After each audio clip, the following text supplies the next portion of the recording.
Вот он, поверженный хищник, который терроризирует села, деревни и даже окрестности некоторых городов республики. К сожалению, ситуацию исправить помогает далеко не гуманный метод. Но по заверениям охотоведов, иного выбора нет. Так, сегодня очередные охотники привезли свои трофеи, дабы получить денежное вознаграждение. Представители профильного ведомства проводят осмотр шкуры зверя, а потом приглашают охотников оформить документы на получение компенсации.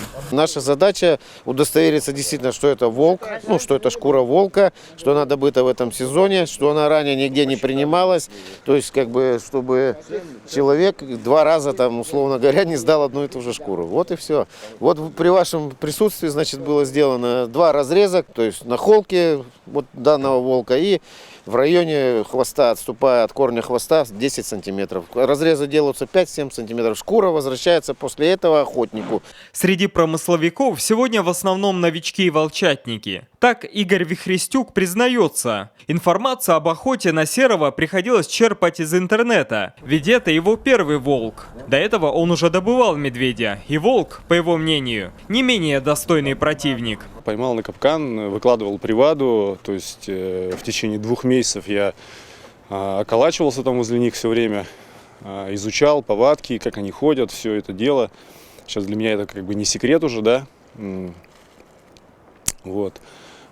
Собственно, люди сейчас даже, ребята молодые обращаются. Я, конечно, не профессионал в этом деле, но уже какие-то у меня знания появились, и я охотно с этими знаниями делюсь. Для Виктора Петрова из Шошки это тоже первый зубастый трофей. Все-таки опыта войны с санитаром леса у него нет, поэтому ночами приходилось выжидать в засаде зверя. Ведь, как оказалось, серыми у него были личные счеты. Везде много, пашги, лозуми, шошки, ясныги, везде ходят. Собак таскают, у меня уже сколько? 4 собаки утащили, волки.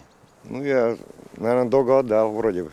По словам представителей Минприроды, 20 тысяч – солидная сумма. Поэтому инициатива правительства региона принесла свои первые плоды. Промысловики почти всей республики активизировались и дали бой непрошенным гостям из леса. На сегодняшний день уже за прошлый год добыто более 90 волков. Результат очень неплохой. И что положительно, что с осени уже добыто порядка 50 волков. То есть особенно активизировалась работа охотников это в Прилузском районе. Кайгородский район буквально продвинулся, уже более 12 волков добыто. Устельма молодцы, там больше 20 волков добыто.